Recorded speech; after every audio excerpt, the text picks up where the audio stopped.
ॐ विघ्नेश्वराय वरदाय सुरप्रियाय लंबोदराय सकलाय जगद्धिताय नागाननाश्रुतियज्ञविभूषिताय गौरीसुताय गणनाथ नमो नमस्ते।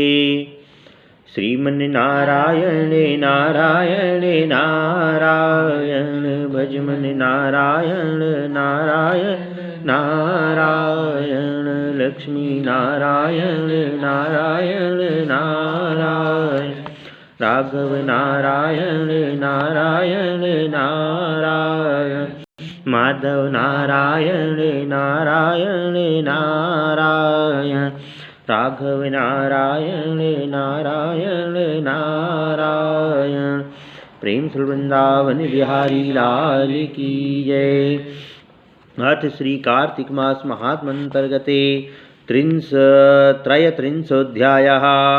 पृथुरुवाच विधिं वद महाभाग कार्तिकोद्यापनस्य च त्वामृतेऽहं कमापृक्ष सर्वज्ञस्त्वं मतो यतः।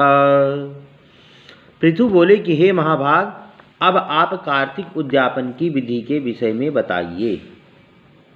आप सर्वज्ञ हैं, आपके अतिरिक्त हम किससे पूछें। नारद ने कहा, हे राजन, इस व्रत के उद्यापन की विधि सुनो।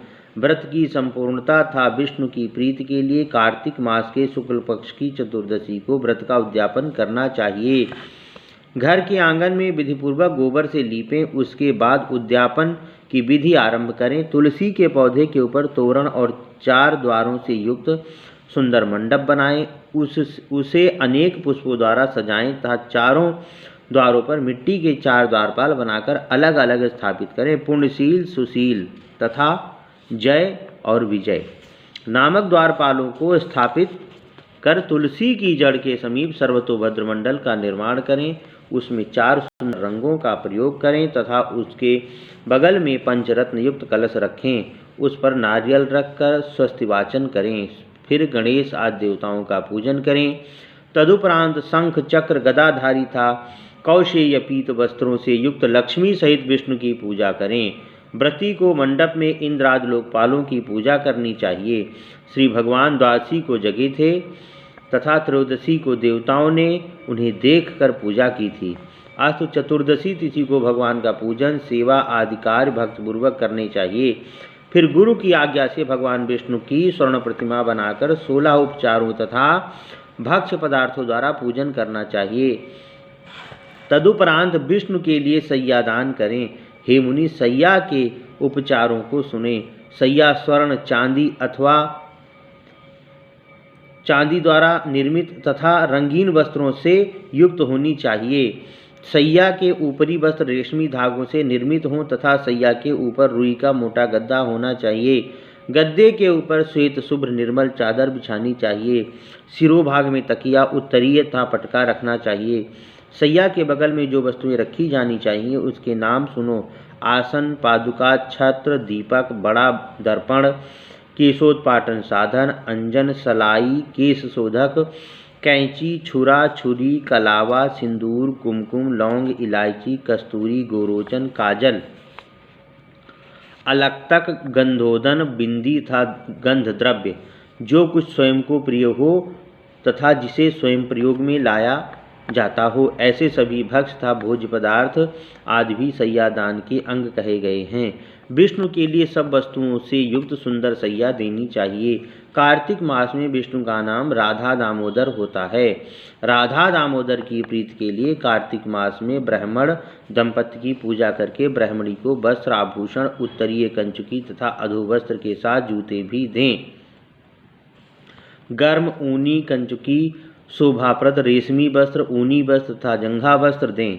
पुरुष को पूर्वोक्त वस्त्रादि दें। स्त्री और पुरुष दोनों को आभूषण आदि वस्तुएं राधा दामोदर की प्रीति के लिए कार्तिक मास में देनी चाहिए। स्वर्ण, रौप्य, ताम्र, पीतल, कांस तथा लोहे के बर्तनों को भी देनी चाहिए। हे राजन, भीष्म व्रत की समाप्ति पर व्रती मनुष्य को चांदी के दीपक में स्वर्ण की बत्ती डालकर दान करना चाहिए। इसके बाद विद्वान वेदज्ञ ब्राह्मणों को यह मंत्र पढ़ना चाहिए कि हे जगतपति, जिस प्रकार आपकी सैया कभी लक्ष्मी से रहित नहीं होती, उसी प्रकार मेरी दी हुई सैया भी जन्म जन्मांतरों तक सूनी ना हो। इसके बाद तिल और खीर से हवन करें। विष्णु भगवान की प्रसन्नता तथा कात्यायनी देवी की शांति के लिए क्रमशः आहुतियाँ दें। सभी देवताओं के लिए अलग अलग आहुतियाँ देकर यथाशक्ति दक्षिणा देकर प्रणाम करें। फिर देवता तथा तुलसी की पुनः अर्चना करके विधिपूर्वक कपिला गाय का पूजन करना चाहिए। उपदेशक गुरु को उनकी पत्नी सहित वस्त्र अलंकार आदि देकर पूजें तथा क्षमा मांगते हुए यह कहें, हे गुरु, आपकी कृपा से भगवान विष्णु मुझ पर प्रसन्न हों तथा इस व्रत से मुझे 7 जन्मों के पापों से मुक्ति दिलाएं। मेरी संतानें जीवित बनी रहें तथा इस पूजा के कारण मेरे सभी मनोरथ सफल हों। देहांत के बाद मुझे अति दुर्लभ विष्णुलोक की प्राप्ति हो तथा करोड़ों तीर्थ के समान मेरा पुण्य दिन प्रतिदिन बढ़ता रहे।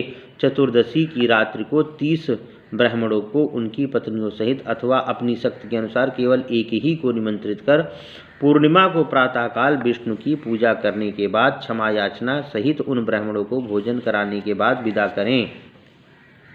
इसके बाद व्रती मनुष्य को चाहिए कि वह गुरु की पूजा करे, उन्हें गाय का दान करे, तदुपरांत तिल तथा खीर से हवन करे। फिर परम तेजस्वी भगवान विष्णु की प्रीति के लिए ब्राह्मण को दामोदर तथा उनकी पत्नी को राधिका मानकर कार्तिक मास में पूजन कर वस्त्र अलंकार तथा भोजन प्रदान करें। अन्न, शाक, मूल, फल आदि भी पर्याप्त मात्रा में दे। फिर द्वारपाल, कौवा, बिल्ली, चूहा, घोड़ा तथा चांडाल आदि को भी अन्न देना चाहिए और यह कहना चाहिए कि देवताओं के स्वामी हे जगन्निवास, आपको प्रणाम है, आप मेरी मनोकामना को सफल करें। हे पुरुषोत्तम, आपको प्रणाम है। इस प्रकार प्रार्थना करके भगवान पुरुषोत्तम को अर्घ दे तथा पृथ्वी पर घुटने टेक कर प्रणाम करते हुए यह कहें, हे क्षीर समुद्र निवासी, हे लक्ष्मीपति, आप लक्ष्मी सहित मेरे अर्घ को स्वीकार करें, जिनके नाम स्मरण एवं उच्चारण मात्र से ही तप यज्ञ आदि क्रियाओं की त्रुटियां संपूर्णता प्राप्त कर लेती हैं, उन अच्युत की मैं वंदना करता हूँ। यह कहकर भगवान का विधिपूर्वक पूजन करें। फिर विष्णु की संतुष्टि के लिए पूर्णमासी की रात्रि को सुंदर दीप मालिका करें। जो व्यक्ति ऐसा करता है उसे सभी फल प्राप्त होते हैं। व्रती मनुष्य को चाहिए कि वह ब्राह्मणों को खीर आदि का भोजन कराएं तथा दक्षिणा दान करें। इस दिन गाय दान करने का अक्षय फल प्राप्त होता है। फिर मित्रों तथा गुरुजनों के साथ स्वयं भी भोजन करें। कार्तिक तथा माघ मास में व्रत की यही विधि है। वैशाख मास के व्रत का भी यही नियम है। नारद जी बोले, जो मनुष्य कार्तिक मास में इस विधि के अनुसार व्रत करता है वह सब पापों से मुक्त होकर विष्णु सानिध्य प्राप्त करता है। सभी व्रत तीर्थ दोनों तथा दानों से जो फल प्राप्त होता है उसका करोड़ों गुना फल विधिपूर्वक किए गए कार्तिक मास के व्रत से प्राप्त होता है। जो विष्णु भक्ति परायण लोग कार्तिक का व्रत करते हैं वे धन्य हैं, उनकी पूजा सफल है। कार्तिक व्रत करने वाले मनुष्यों के सभी पाप तुरंत नष्ट हो जाते हैं। इस व्रत के नियम को जो मनुष्य भक्ति पूर्वक सुनता है अथवा वैष्णव के समक्ष कहता है उसे विधि पूर्वक व्रत के आचरण का फल प्राप्त होता है तथा उसे देखने वाले के भी पाप नष्ट हो जाते हैं। श्री पद्म पुराणे कार्तिक मास महात्म अंतर्गते कार्तिक उद्यापन विधि नामक 33वां अध्याय।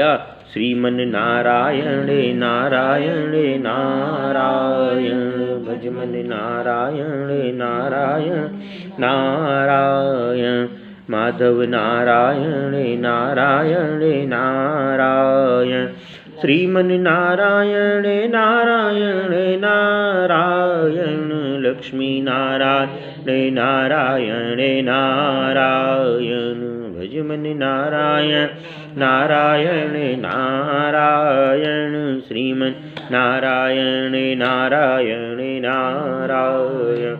प्रेम से वृंदावन बिहारी लाल की जय। बोलो राधा दामोदर भगवान की जय।